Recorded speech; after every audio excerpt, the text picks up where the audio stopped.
Hey, you guys, welcome to our Friday afternoon broadcast. If you're joining us live today, please take a second to leave us a comment in the comment section when you jump on. If you are catching this as part of the rebroadcast, thank you so much for stopping by. We totally appreciate you guys taking the time to push that play button and listen to our conversation today. We also ask that you leave a comment for us as well so that we know that you are here with us. And if you have any questions or comments, please make sure that you leave those so that we can answer them for you as well. We always come back about 24 hours after we post this to revisit any questions or comments.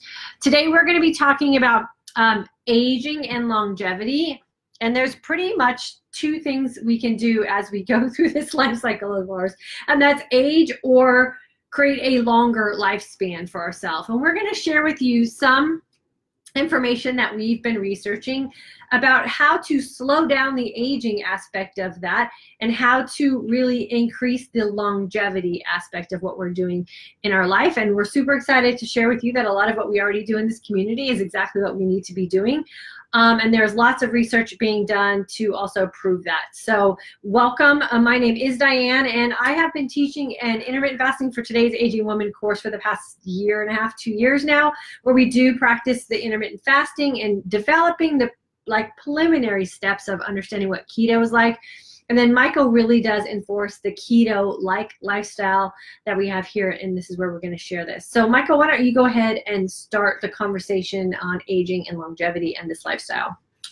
Well, first of all, I like to say that my whole idea of health and fitness has changed dramatically to more of a longevity. Like what am I doing it for? I think in the past it was all about, big muscles and working out and looking good, and now, I mean, it's more of a vain thing. Now it's more for longevity, for like we want to be here for our kids and our grandkids. I mean, we had kids I don't want to say old. Late life. we were advanced age, I guess. We were when we had 40s. Gabby, we were already in our 40s. So we want to be around for a long time, and we want to be healthy. Not only be around, but be around and be healthy. So some of the research that we did on the aging and longevity, it was interesting. One of the studies that I researched, they were talking about blue zone areas in the world and how there's different people in different parts of the world that can't figure out why people that live in this area are so much healthier than people that live, like, say, in the United States. And they tried to tie it in with food, but the problem with trying to tie it in with food, you need decades of research to determine whether it's food or not. Well, we know that a lot of it has to do with our diet and food, but when it comes to scientists, they like to have concrete, decades of proof. But there was a few things with blue zones that, besides food, that they did point out was most people living in these zones typically are physically active throughout the day, usually outdoors, so they get ample amounts of vitamin D. And I'm sure you've all heard that before, where there's places where people are outside a lot and they're active and they get a lot of vitamin D, they're healthier. They have strong family and community relationships, which gives them a sense of purpose. And they have lower levels of stress and anxiety. And they eat whole foods, that's not processed foods, which seems like kind of common sense. The dream life. But, especially here in this country, we just get advertised so much stuff when it comes to junk food and how we live, and a lot of times we're not getting enough vitamin D. We're not outside a lot. We're not working out as much as we should. Our diets are not what they should be. And we get kind of caught in this trap. And you think that just because the way you are and you're a certain age, you're supposed to be that way. And it's not necessarily the case. Diane and I, we always get our blood work. We just got our blood work back, and our blood work's off the charts. I mean, I went from my testosterone levels went from 509, which was in a good level, and they went up to 668 from living this lifestyle. So, that's a anti-aging sort of thing. Like if you're changing cellularly what your body makeup is, that's anti-aging, you know. And sometimes we get so caught up into the science of everything, we don't break it down with common sense. And common sense is like, if you're a 70-year-old and you had no muscle tension at all because you haven't worked out in a lot of years and you're weak, and I told you, hey, look, I'm going to give you some 1-pound weights that we're going to work out with every day for a month. Well, at the end of a month, you're going to be stronger. That means that you're different. Your body's completely different. So you kind of reverse the aging process. No matter what stage you're at, you can reverse it. So it's well, possible. And a lot of the aging diseases are really a lot of the things that have to do with our cell breakdown, right? And we know now through the process of intermittent fasting and living a keto-like lifestyle, both philosophies of anti-aging that can be done in a very like moderate or everyday type of lifestyle. Like we don't have to go to far extremes anymore to get the benefits of what it is we're looking for with anti-aging and increasing our longevity. So I have a couple things I want to share with you guys, a couple points that I got while Michael and I were researching on some very specific things that happen when you're incorporating a lifestyle like this that is pro anti-aging. And it definitely is on the aspect of improving our longevity. And one is practicing a keto-like lifestyle. We talk about that a lot here.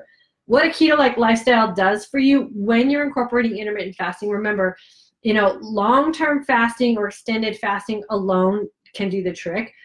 Going into following a strict ketogenic diet can also do the trick.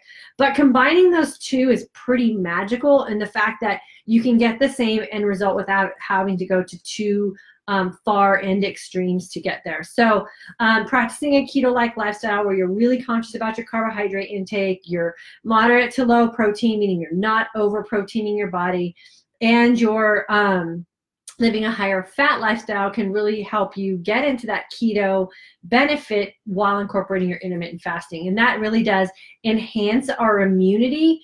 And then our immune system is that thing that just starts to dive and starts to decline on us as we age. And that's just a natural process of aging if we don't become proactive. And so that's really what we want to enforce here is how can we become proactive? How can we take steps that are purposeful in slowing down that aging process, and living a keto-like lifestyle is definitely one of those. Another one, and this goes with the intermittent fasting aspect of it, is calorie restriction. And I know when I hear calorie restriction, I initially cringe because I think, ooh, like a really horrible diet. But I want you to think about calorie restriction the way I teach it in our course and what we talk a lot about here. And letting calorie restriction happen naturally through the practice of controlling your hunger hormones and understanding what satiation really feels like when your body's satiated. What does that feel like so you're not overfeeding yourself? And then also knowing that and understanding the chemical process that happens when you're in a fat adaptive state, or what we like to call the energized sense of calm, where you're not putting in new calories. So the calorie restriction really comes from limiting the new calories you put in your body and putting your body in a position where it can be actively pursuing stored calories from the days when you were over consuming calories. And that is really where we find the magic and the anti-aging benefits of calorie restriction. It's letting your body determine when it needs new calories by sending you those signs and signals, and then putting it in a position where it can be very smart about using up some of those calories that we've stored over time. And then another one of the areas that we can really take advantage of the anti-aging process, or the prolonged lifestyle, is increasing our AMPK. And AMPK is responsible for, it's the an enzyme that's essential for maintaining energy balance. So we want to make sure that we keep our energy balance maintained, and we don't need to do that. We don't need to get new bursts of energy by consuming new foods. We can really maintain that energy balance by being a fat adaptive person. Going back to what I just said about calorie restriction, not needing new calories to come in to boost energy, but putting your body in an advantageous position to utilize stored fat and damaged protein cell accumulation as a means for energy support. So you're going to use those stored energies as a way to increase your AMPK. When you have an increase in your AMPK, you also have better protein production, gene expression, lipid and glucose metabolism improves, and it also promotes a state of autophagy. And that's, again, because your body's going in and it's consuming those damaged cell particles as a means for getting a new source of energy. Okay, we're also going to talk about glycation. When we have high blood glucose, that causes an increase in the function of AGEs. I'm going to go over AGEs in just a second. A lot of us in these communities, when we're so stuck on those Western diet practices of high carbohydrates, constantly eating, constantly having an insulin response, constantly overproducing glycogen, which becomes stored glucose in our system, and we get those backed up cells. What happens is we get what's called the advanced glycation end products. And I want you guys to visualize this. So all these terms are really cool to hear from the scientific aspect, but think about it from the practical application of our body systems.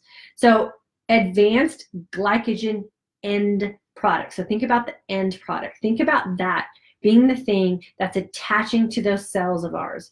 And those are the things that we want to be consumed during the state of autophagy, right? So we get those end products formulating because of this lifestyle that we've been living so long, and they start to shut down our cells so our cells can't do their job.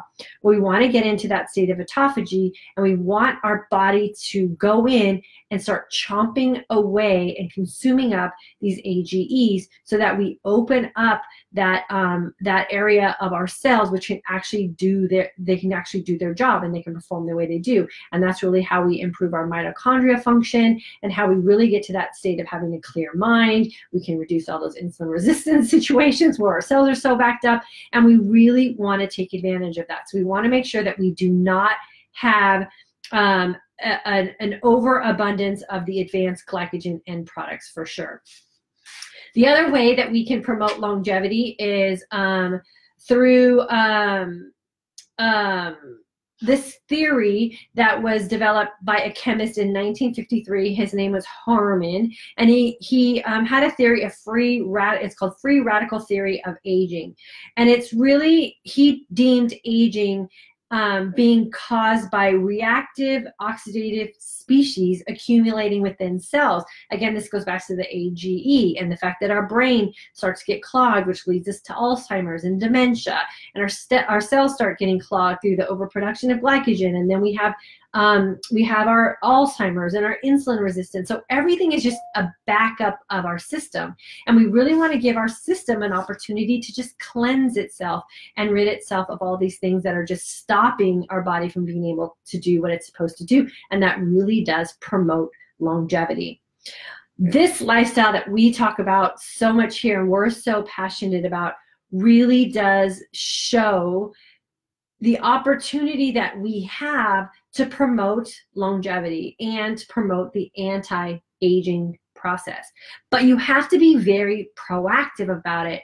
You have to make that conscious decision or have that deep emotional why for what it is that's going to drive you to that point where you want to make these decisions for yourself. You want to understand the processes that are going on in your body. You want to understand the cause and effect of decisions that you're making so that you can live out your life longer than expected, but do it with a higher quality than what is really expected from us as a society of aging people when you're just sitting there and doing nothing to promote these things to happening for yourself. Wouldn't you agree, Michael? Right, yeah. So this lifestyle has shown to improve and increase the lifespan in rats. So a lot of the studies that have been done have just been done on rats. But thanks to this lifestyle catching on and sort of being a buzzword in social media especially, and in the sports and nutrition field, and now the medical field, we now have this amazing generation, all of you, us, of people who are practicing this now as their daily lifestyle. And we are going to now be the studies that are going to be being done and the proof that this does work. We are the aging generation, and we are going to prove, those of us who stick with this lifestyle, that it does work, that we can increase our lifespan, and that we can do it in a very high quality type of way, that we won't be the ones who are becoming the defeated aging generation, that we can really go on and live a very happy and healthy life and be very active in it as well, physically, mentally, and emotionally. We are super excited about studying the process of anti-aging, or I guess I think there's some arenas that actually call it pro-aging. I kind of like that term of pro-aging, where you're really proactive about what it is you're doing in the aging process, and you're not just settling on what previous generations have done as far as their aging, or just allowing the chips to fall where they may. You have to be aggressive about this, and aggressive in an educated way, not aggressive in sort of like a defeated way, I guess would be the way to say it. You want to do it in an energized way. You want to research, you want to experiment, and then know that there are enough people now in your shoes who are practicing this and proving that it works. We don't have to rely on rat research anymore. We want to be the research subjects. We want to be the people who are being surveyed. We want to be the ones going to the doctor's office in our 50s and our 60s and our 70s and saying, no, I'm not on any medication. No, I don't have any ailments. No, I don't this. No, I don't that. Yes, I'm living a very active life. Yes, I'm happy. Yes, I'm energized. And it really does start with listening to the signs and signals that your body is sending you, and then trusting that the common sense information that's coming out now about nutrition and exercise. Yeah, and like you said, just use your own common sense, test it for yourself, do your own research, because if you think about it, you're not going to have the government, you're not going to have these companies, they're not going to come out, the FDA, they're not going to come out and go, hey, look, you should be doing this, because we're so wrapped into massively overproducing corn and soy and I mean sugar. I've read some studies that there's farmland in this country that's just been stripped of all the nutrients. I mean, stripped to the point where there's no living. I mean, there's no bugs, there's no mice, there's no rats. There's nothing. It's not even natural anymore. It's GMO stuff, and it's making people sick.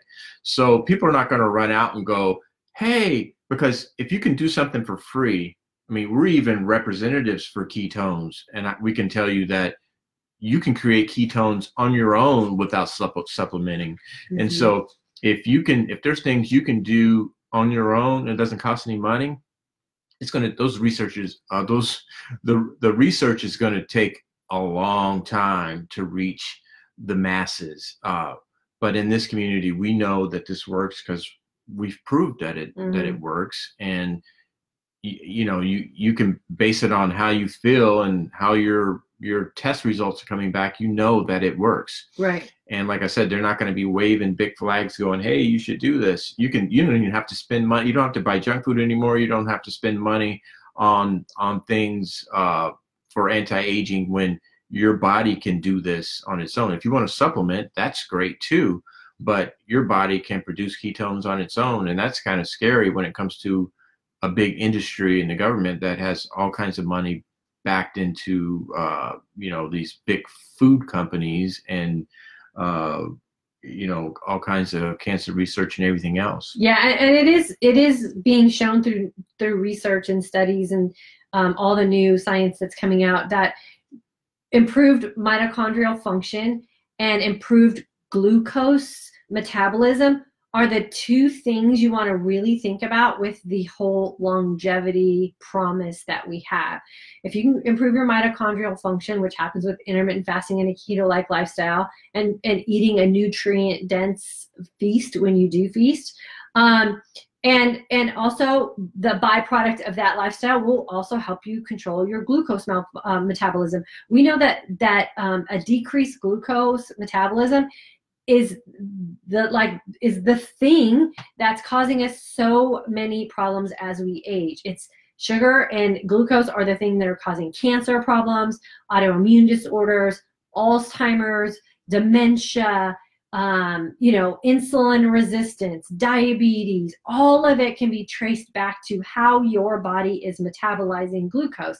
And I guarantee you, if your body cells are backed up, you're not metabolizing it correctly, if at all. And so we really have to get to our body to the place where we are having increased mitochondria function and our glucose metabolism is functioning at its best. And the research that we did said there's 3 ways that you can really focus on to make that happen for yourself. One is practicing a keto-like diet or nutritional lifestyle with incorporating intermittent fasting, which does just put you in those areas that we talked about before.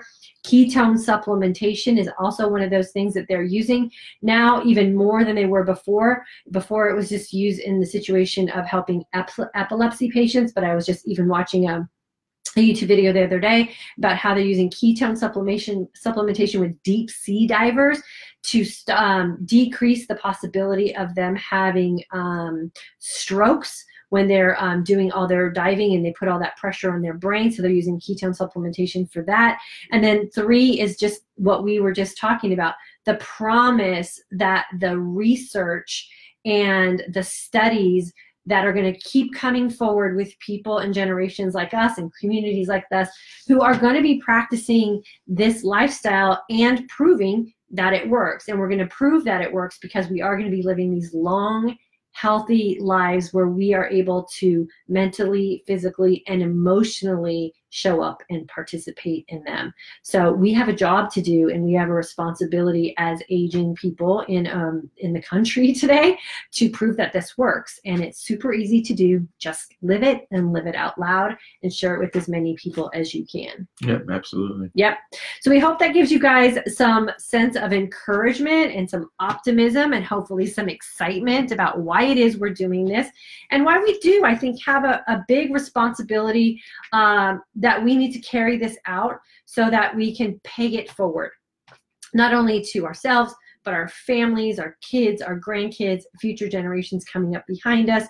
We are finally in an era where we do not have to depend on someone else telling us what we need to do. We do not need to rely on food pyramids. We do not need to rely on diet plans. We are an information society. Research, research, research, and then start implementing. Join a community of like-minded people, and then know that you are the ultimate decider on how you're going to live your life and how well you're going to live out your life. And there's nothing wrong with doing your research, implementing, and experimenting. And if it doesn't work, you go back and you do more research, you do more experimenting, and you do more implementation until you hit the lifestyle that's going to help you look and feel your best. Yep. Right? And we're here to help you guys if you have any questions. Thanks for jumping on with us today. We always appreciate you guys. Have a great rest of your Friday and a great weekend. And fast long, feast well. Have a great weekend. See you guys.